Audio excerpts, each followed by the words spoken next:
What's up, everybody? This is Fred Richani of TSC. We have right here on the line a very special guest. He is a rising actor. You may have seen him in Marvel Studios' Black Widow. We're talking to Martin Razpopov. Martin, thank you so much for joining us all the way from beautiful London. How's everything going? Thank you so much for having me, man. Absolutely fine. Absolutely fine. Looking forward to chatting with you. You got a lot going on these days, and we've interviewed a lot of veteran actors here and there. You're somebody that's kind of on the come up. We love to interview people on the come up as well. And man, you've got some cool projects in the works. But let's talk about the movie that's out right now. You are in Marvel Studios' Black Widow. You play I saw two different descriptions. I saw on Wiki a gulag, and I saw a prisoner. I don't know how you would describe it, but it's pretty freaking awesome that you get to star in Scarlett Johansson's solo film. Can you just kind of describe that experience with the MCU and really how your life has changed since being in the film? To be honest, it was absolutely a crazy experience because it was, as you said, I'm kind of at the beginning of my career now, so it was pretty much the third, more or less, like feature film that I did, and that was like one of the like a very big project, as you can imagine. So it was a lot of fun. I mean, it was a lot of fun. I didn't work with Scarlett Johansson, I'm afraid, but I worked with David Harbour for a couple of weeks, and he was absolutely fantastic. So it was a great experience. Did he surprise you at all with that Russian accent? Because I'm a big fan of his too, especially from Stranger Things, and I didn't expect him to pull that off. Yeah, it did surprise me, actually. I was impressed the way that he did it. Even when I saw him like in person, I was like, what? No, it was really good. It was really good. Now, I've heard when it comes to Marvel or DC, with any of these films, it's always very kind of secretive. You have to sign a lot of NDAs, things like that. You can't tell your friends and family. It's like being a part of a jury. So how is the process for you getting cast and eventually finding out that, hey, holy crap, I'm going to be in this huge film? I don't know if obviously people know much about how acting world works and stuff like that. You basically go to an audition.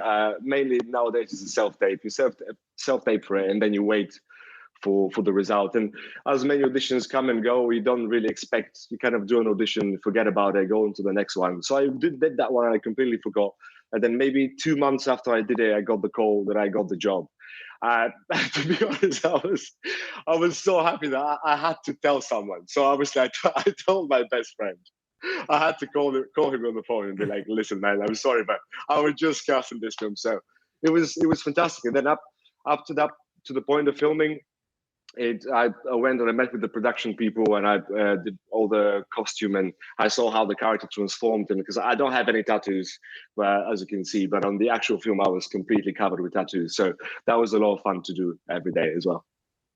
You obviously, of course, got into acting. I've been doing this for a little while now. I've done stage work, feature productions, voiceovers, a couple of feature films before Black Widow. How did that experience differ from your other ones as far as like the scale? And was there anything you learned as an actor in that experience that you could take with you to future projects? Yeah. Actually, it was such a massive scale because we filmed for 3 weeks in this gulag, prison environment, and it was so many extras. It was about maybe 200 extras plus all the crew. So there was around maybe 300 to 400 people on the set. So it was just basically what I learned as well is what you learn as an actor anyway. But what I learned is to stay focused and in the moment all the time, because there were so many other people that were around me that were basically, they in the actual film, I had a couple of lines that they didn't make the film because of the length of the film. But there was in this moment, I realized that you have to be constantly focused in order to kind of deliver, because everybody else is waiting for you, basically. That's good advice. You got to stay calm, right? In the midst of all the. You got to stay calm, man.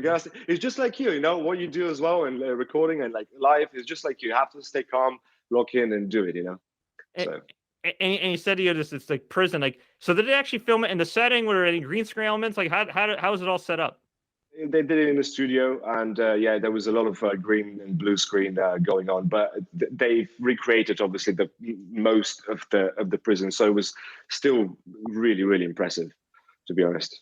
You mentioned you did a self-tape for this particular role, and I interviewed a number of actors recently who said that the pandemic changed a lot of things for them, mainly doing more self-tapes as opposed to physically going to auditions. Only self-tapes. So for you, what do you prefer? Do you prefer doing the self-tape, or do you prefer having that experience where you can network with the cast and crew in person? It's a good question, man. I mean, to be honest, It depends. It depends. Like the self-tape allows you a lot of freedom. You can do as many takes as you want. You can basically do 30 takes until you're happy, and to send the best one. But there is always like something about meeting people in person. Because in the self-tape you don't see the casting director. How the self-tape works is they just send you the scene, and you just record it on your own, and you send it off. So you don't see the casting director. It's not like me and you having a conversation right now. So it's always nice to see the casting director in person as well. I'm kind of 50-50 on that one. I kind of like both. It depends on the situation. It depends on the self-tape, I suppose. Sure. But I look forward to actually getting back into the room. Maybe, hopefully, in the next, whoever knows how long, we'll be able to get back in the room. Yeah, no, for sure. I mean, hopefully. I mean, it's nice to talk to you here, but it'd be cool to talk to you on a red carpet somewhere as well. Oh, bro, yeah, for sure. I'd love that. And in addition, of course, to you acting in feature films and stage acting, you've also done some video game voiceover work. Now, from what I understand, you worked on a little game that might be just a bit popular on Steam by the name of Total Warhammer. We cover a lot of gaming here. Can you tell the fans about that? Yeah, again, very sorry, fans. I don't remember the name of the final game of Total Warhammer, but it was the final edition, I believe, of Total Warhammer. And I did most of like the Russian army and Russian characters stuff. It was a lot of fun, man. I love voiceover. It's really like probably one of the funnest things that I've done, because you just go in a studio and record, and you just go crazy. They just let you go absolutely crazy. There is a lot of shouting and a lot of swearing, but it's a lot of fun. You take everything out that you should take out. It's really cool. And in terms of in person, acting, like quote unquote normal acting and voiceover work, are you interacting with like other actors as a voiceover artist, or are you like kind of in a room yourself and just reading the lines? Or does it vary from production to production? It varies production for production. This particular one was basically just me and the screen and reading and just enacting everything. But pretty much, I believe how it works with voiceover is you do go in the studio and do the stuff on your own, and then the post-production people then do their magic, and everything happens. Cool. So I want to go back a little bit, because you're doing all this cool stuff right here. That's fine, but every journey has a start. So growing up, I believe you grew up in Bulgaria, if I'm correct. When did you decide, you know what? I want to move out of Bulgaria. I want to eventually move to London or LA and get into show business. I did grow up in Bulgaria. It's I don't know if you know much about it or people know much about it, but it's a tiny country in like the southeast of Europe. It's a very nice place. Everybody should go there. Please go there, visit. It's a lovely, lovely country. I basically didn't know that I want to come to London, really. My parents made me come to London. They got sick of me. They were like, Martin, it's time for you to leave Bulgaria. No, that's not it. But they advised me to basically go abroad and study abroad. And that's what I did. I came here, I studied something else, actually. I studied business first. And then from then on, picked up, and I went to drama school and trained and continued on with the journey, which is still basically going on full power. And when did you realize, okay, I'm actually pretty good at this and I can possibly make a living doing this? I'm still not sure if I'm very good at this, so I haven't realized that yet. But the thing, I kind of started toying up with the idea of being an actor from early age, but I took it maybe about 7 years ago. And then kind of from then on, it's followed up and the snowball happened. But I would imagine you've either made some rookie mistakes or some other people have made some rookie mistakes along the way. So for any young aspiring actors watching this right now or listening to this interview, what are some major do's and don'ts as a young actor? I try to shy away from very serious advice to people, because I'm still very young actor, so I'm learning myself. But what I did is basically to not take things too seriously, or yourself. What you do, take it seriously, but don't take yourself too seriously, because there is a lot of rejection and there is a lot of no, and you need to get used to that. And as soon as you get used to that, it'll get easier. But I can say whatever I say. People have to go through their experiences. You have to go through the rejection. You have to go through the negative emotion that comes with it, so you can find the positive out of it and stuff like that. But that's pretty much what I think is the most important, really, especially as a young actor. And would you say also not taking things too seriously? Because I recently interviewed an actress and she told me that she learned not to take things too seriously and take it personally when one time a casting director went up to her and said, "Hey, you did great. You nailed this audition, but you remind me so much of my ex-wife. I can't cast you." This is what I'm saying. This is exactly the example of this, and it's happened not with me. It's happened with friends for specific reasons, exactly like these that have nothing to do with like their acting performance. So it's pretty much that. It's pretty much that. Cool. Find a lot of hobbies. Find a lot of hobbies. This is what you need to do. Okay. You brought up some hobbies. So what do you like to do for fun when you're not acting? Yeah, I'm an artist as well. Actually, I paint and I do sometimes street art, and so this is my main hobby slash side kind of gig that I do. So I do that a lot. That's fantastic. Do you have any paintings or any artwork you could show us on screen? I do actually. This is one of them. But let me see if I move the phone. Let's see. Oh, actually, I'll pick up the phone. So this is one of the artworks that I kind of most recently done. It's like it's wacky and it's crazy. So yeah. So there we go. Thanks, man. Yeah. So this is basically the type of stuff that I do. It kind of allows me to like express whatever I want to express on the canvas, just raw without any stoppages at all. It's a cool hobby, and you know what? I do recall when I was doing some research on you that you were talking about some NFTs on Twitter, and I know a little bit about crypto investing and everything. NFTs are still kind of like this new phenomenon. I'm curious, as a creator on that other side, not as somebody just buying NFTs, but somebody that's actually an artist creating the digital art. How has that kind of helped you and affected your art in any way in terms of like the marketplace? I know this is technically a hobby, not necessarily your career, but I would imagine this could be another potential revenue stream for your career. Oh, completely, man. Completely. I am basically in the process of making like an NFT collection actually, and doing a website and do all the stuff. Man. I think it's obviously we know now that it's kind of the future and what's going to happen with every market in a way, but especially as a creative, it allows you to actually get royalties for your work for once that you can't really get, because if you sell an art piece like this one, you just get the money of the first transaction, and then from then on people can make money out of your work, but you can't make money out of that. So it's a very good opportunity, yeah, for sure. Well, now we always like to have a little bit of a lightning round, rapid fire, random questions we ask all our guests just for folks to get to know them better. Are you ready? Okay, yeah, I think so. Go on. What's your favorite late night snack or cheat meal? That is actually Kinder Bueno. That have like those little eggs, chocolate eggs. That's it. Who is your all-time favorite actor? All-time favorite actor. Okay, I'll say Al Pacino. Yes, same. I think me personally, there's a lot of great actors out there, but for me personally, I think like Al Pacino, Robert De Niro. You could flip a coin on who's like the GOAT, like the greatest of all time. Oh, of course. Like those guys are amazing. Oh man, absolutely. So I'm gonna ask you then. Okay, you said Al Pacino, huge Al Pacino fan. What's one Al Pacino film you could watch like 100 times?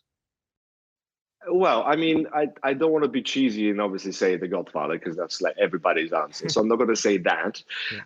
The one film that actually it's Scent of a Woman. I absolutely love Scent of a Woman.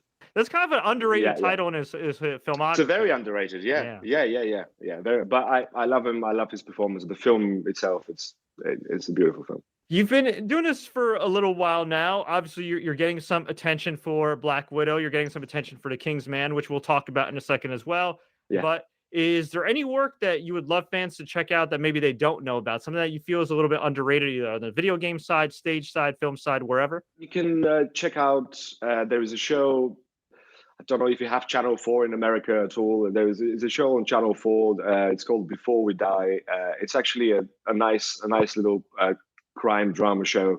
I think it's only 6 episodes. You should check that out. It was kind of under the radar, but it's a nice show actually. Have you thought about moving to the US at all? Oh yes, many a time. One day, yeah. Hopefully, I'll be coming to LA maybe next year. Hopefully, we'll see. But yeah, I haven't been to the US yet. But now that, because don't want to be political, but US doesn't like Bulgarian people traveling to US apparently. So Yeah. I had to get a British passport now basically to do that. So I can do it now. Yeah, I would imagine the pandemic didn't help things either with the borders Oh, and no, everything at all. else. Not at all. No, at all. Absolutely, absolutely. And the whole Trump saga. So Oh God, yeah. I'm sorry. I'm sorry. No. It's okay. It's okay. We're I had to bring that up. don't remind me, Martin. Damn it. Oh, sorry, man. Sorry. All good. All good. What is your most awkward moment as an actor? If we're at a party and we're just shooting the breeze, I'm like, Martin, tell me a funny story, something wacky that happened to you on set, maybe off set. What would come to mind?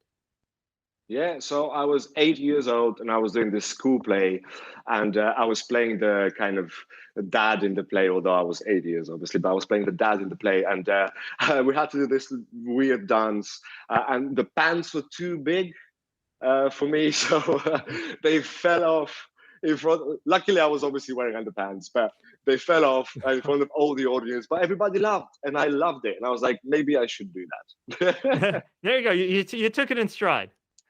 You have to. Oh man. What's been your most challenging role in all the acting you've done up to that point, besides the pantsless character you played? I did this play. It was part of my training, actually, and it's called Filomena. It's an old Italian play, and I had to play one of the lead characters, and he was quite challenging because, first of all, because he was originally in the play he was 40, and now at the time that I was playing that I was in my early 20s, so I had to understand how some men could be grumpy at that time of their life. So I had to channel into that and all of that. But that was the most challenging one in terms of as well text and learning experience. But it was as well the most rewarding, to be honest. If I'm traveling to London and or Bulgaria, what are 2 spots I should check out in each place? In London, you should definitely check out Tower Bridge. Go to Tower Bridge. It's pretty nice. It's in terms of touristic views. This is pretty much that. It's impressive. It's really nice. In terms of Bulgaria, you should go to a city called Plovdiv. This is where I'm from, and we have loads of Roman amphitheaters still in the city left from back in the day, and we do plays and performances and concerts there. So there is a massive one. When you go to Plovdiv, you'll see it. You should definitely go to that one. Random question. I'm a wrestling fan. Are you familiar at all with Rusev or Miro? Oh, yeah, I know. I know Rusev. Yeah, he was pretty famous in Bulgaria at one point. Yeah, he's badass. He's in All Elite Wrestling right now on TNT in the States, and yeah, he's that dude's a beast. So hopefully you two can work together one day. Oh, that would be lovely. I haven't watched wrestling in a long time, but is he still going strong? Yeah, no, he had a run in WWE, and they kind of stopped using him for a while. He went to AEW, and he's been killing it, man. He's amazing. He's great. I feel like he's a guy that I could definitely see in some MCU films as a villain or something down the road. He has to. Yeah, he's so good in that. He has to do that. Absolutely. And as far as upcoming projects you have, the floor is yours. I know I saw on IMDb you have a film called The Kingsman. And from what I understand, ironically enough, if I'm not mistaken, you also play a prisoner there like you did in Black Widow. Is that correct? No, it's close. It's close. Okay. It's still in the prison, but this time I'm playing the prison guard. Oh, okay. Okay, there you go. So from inmate to guard. All right, cool. So can you tell us about the Kingsman and any other projects you're allowed to talk about? Yeah, of course. The Kingsman, I'm playing this prison guard in this scene. I don't know if I can tell too much about the scene or what's happening in it, but it's looking like it's going to be a really, really nice film. Part of the trilogy now that they're going to have. So it's really exciting. I'm looking forward to see it, especially it's been delayed now 4 times already. So I really hope it comes out in December now officially. And something else, I have a small production company with a really good mate of mine. He's also an actor and director, and we have now a couple of personal projects that we work on, and we're going to be filming one very soon.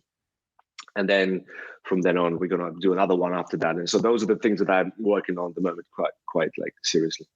Oh, I didn't know you had your own production company. That's pretty cool. So how important is it to kind of have your own thing on the side, not just your artwork and everything else and things outside of acting, but yeah, a small production company to kind of do your own thing? Do you feel like you kind of learned a lot more about the whole process and everything as an actor? Yeah, completely. To be honest, I